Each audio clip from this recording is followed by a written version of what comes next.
for me, but I went into it's survival mode. Yeah. So I go into this defense mechanism. Right. So my defense mechanism is I don't middle finger up. I don't care about what you got going on. Right. Me and the girl's gonna be just fine. But that's not true. Like, I love him to death. Yeah, so, yeah. But my I defense see that mechanism one where is, it's like, let me not think about it right now. Let me just function on life and do life, because this stuff still has to happen. That's when I start getting really short with him. Like, one word answers. I'm not barking, but I can read my texts and I can go through all my texts when I responded like one word. And it's always like if I'm highly stressed, or if it's like if it's a certain time, or even when walking by, or passing each other in the house and it's like just doing dishes, like.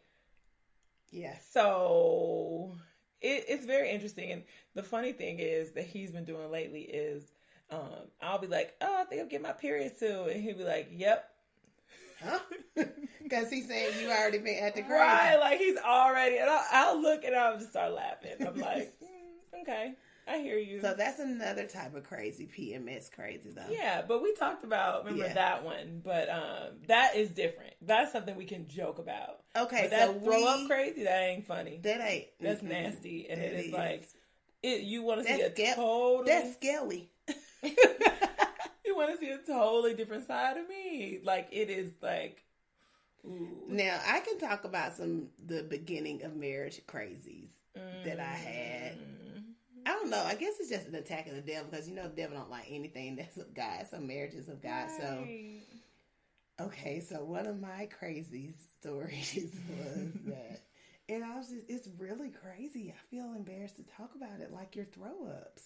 Oh, I'm not embarrassed about the throw up. You just know it's got real. You had to pray about it before we had this podcast. I saw it in your eyes. You're like, should I share that? Oh, what the heck? We're helping somebody somewhere. Yeah, just so barf. I remember, because I don't like to cook for real. I'm good with baking. I just don't ask me to fry nothing, do no southern home cooking, please. Back up off me. I can't do all that. So I slaved away all day trying to make a lasagna. Lord have mercy, I dropped the doggone lasagna. And so I already had put so much pressure on me being a wife, a new wife, all these things.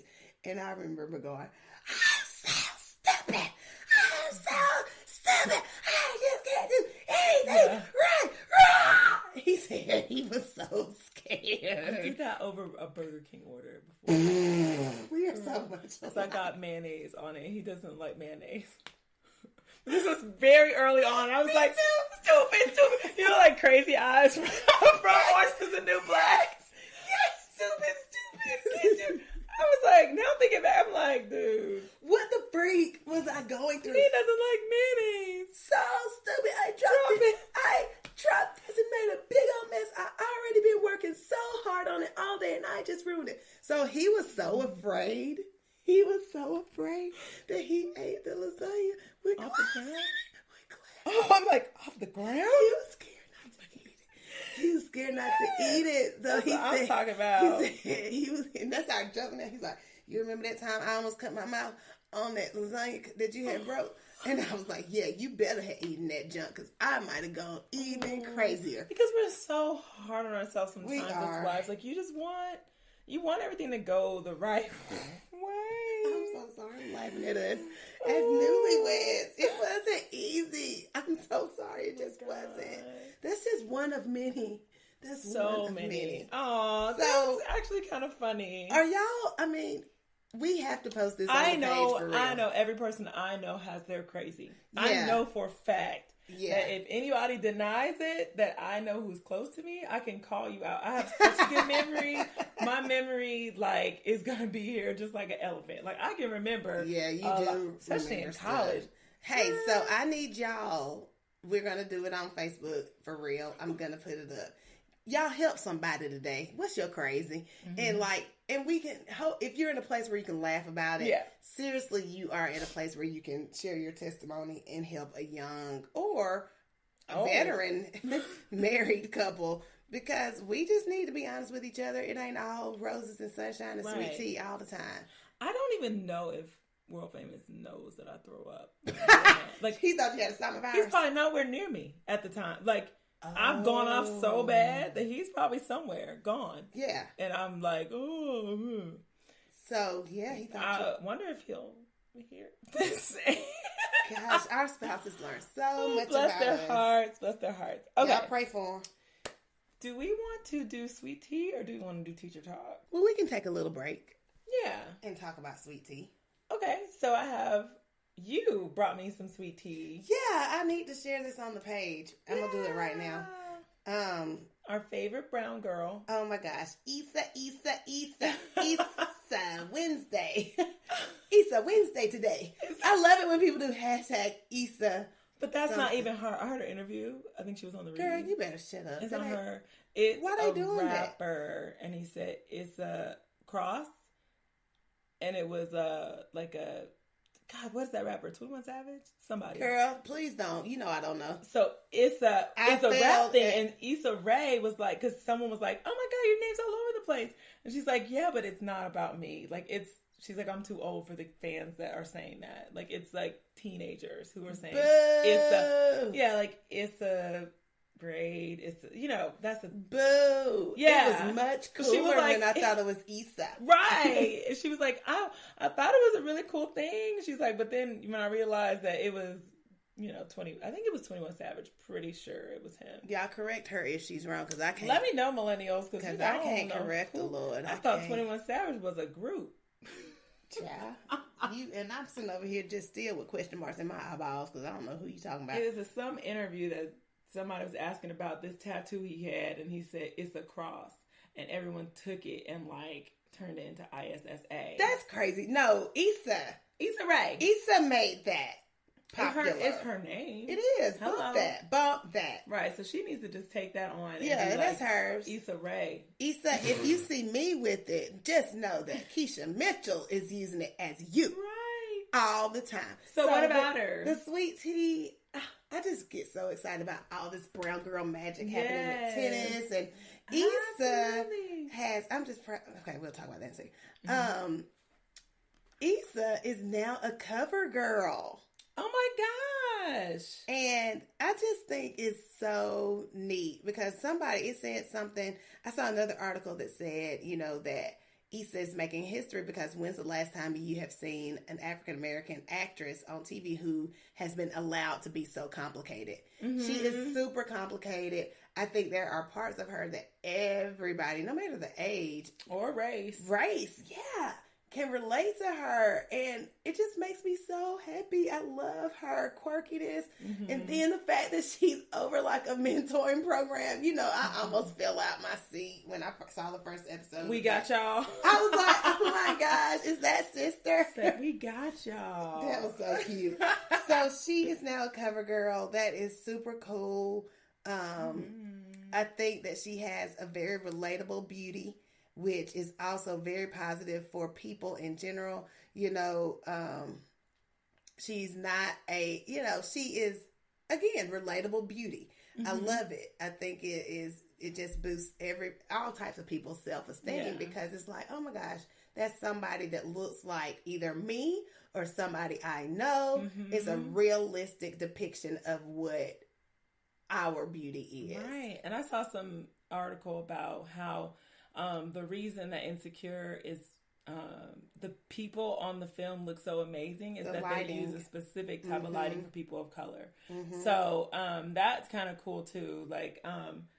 And I just that is innovative. So they're on the cutting edge of even discovering something like that. What kind of lighting to use and for people of color. That is we're still making discoveries, Lord Jesus. Black history being made every day in the present. Yeah.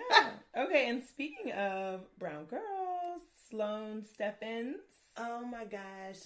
So she just won the U.S. Open. Awesome. Congratulations, girl. I love that. And I just, everybody is a Serena fan, don't lie. We love Venus and Serena. Lord Jesus, we have grown up with them in their little click-clack beads from the beginning. Yep. And so I said, oh my gosh, Serena having a baby allowed one other person step up and shine. And it's so neat because what did A and B start doing this summer?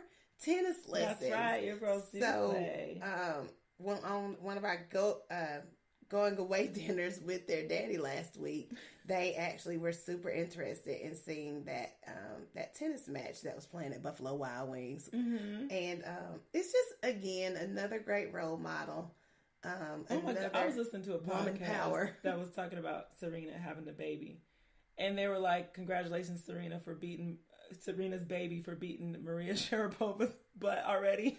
Like, because, she was pregnant, like, winning stuff. So, I mean, there's big ups to tennis. I mean. And we talked about her, we did a spot on Kind of Woman Power about her being pregnant. Oh. Being strong. You forgot, girl, this was a long time ago. Probably whenever she was, like, announced. Well, she did have her baby since then. So. Cool. So, recap. Yeah, more tennis stuff. So, yeah. Sweet tea, that's awesome. Big girls, brown girls doing brown girl things in life. All right, so we can move on to our teacher talk. So big ups to the sweet tea for the week. We've got so much stuff coming up, so I know we'll be able to do way more sweet tea. Oh, yeah. And remember, if you have somebody you want to shout out, and we did a post like that, and then we have to do that every week. Like we have to do so it. We can hear what's going on with you guys. So I'm going to go ahead and schedule those right now. Oh, okay. So teacher talk of this episode is about discipline. And it started out with... all I can do is go... Because I'm over-disciplined. And administrators feel differently about discipline than teachers, I'm sure. Because that is like y'all's job. In the high school. I wish that was the job. It's not. It's so much more to our jobs. But you have specific students assigned to you for discipline. I'm the only... assistant principal in the building, so I do all discipline. And last year, I was not the only assistant principal, but I did all grades and bus discipline except one grade 7th. I did 6th, 8th, and bus discipline. So high school, you are given an alphabet, and so you in high school, when I was at high school, it was an alphabet or a grade level. Yeah, we have 8 administrators. Wait a minute, how many kids are at your school? Like 3,000-4,000. I don't know. It's a whole bunch. Oh my gosh, it is. So they have just curious. A letter number. I mean, amount of students with the last name this. Right. And they have the same discipline administrator, and that's what we call them. So, we were talking about how someone posted, if returning a syllabus should be assigned a grade. And this was a mother of a middle school child. And I know in Georgia we do standard-based grading. Standards should be aligned to the grade. Like the content that they're learning should be aligned to every single grade in the grade book. Absolutely. So there was a lot of back and forth about it. And apparently she was like, well, looks like in this county they don't do what they do like in our county because her kid goes to school in a different county than where we all teach. Right. So she's like, where they do that at, where they give a grade for bringing back a signed syllabus that's a parent's responsibility and not the student. So I've seen that before. I have. And I think, and that's the thing that I love about myself, because I am definitely relatable to teachers. Like I do not forget where I came from, the types of strategies that we use. Right.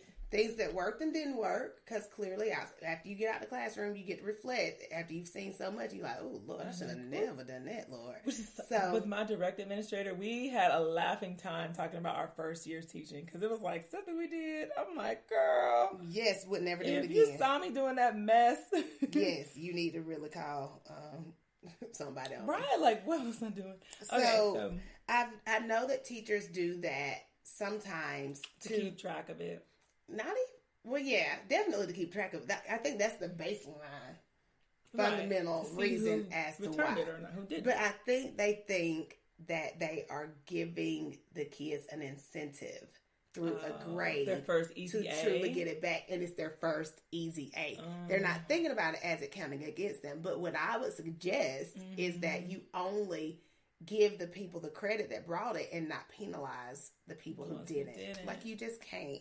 Yeah, but you run into this. Still is not standard-based grading. And I am a strong stickler to the standards. And I mean, because that's just, I wasn't around before that happened. So as long as I've been teaching, I know that every assignment, everything that I do in the class should be directly aligned. And if it's not, then why am I wasting time trying to add all this extra fluff in there when that has nothing to do with what they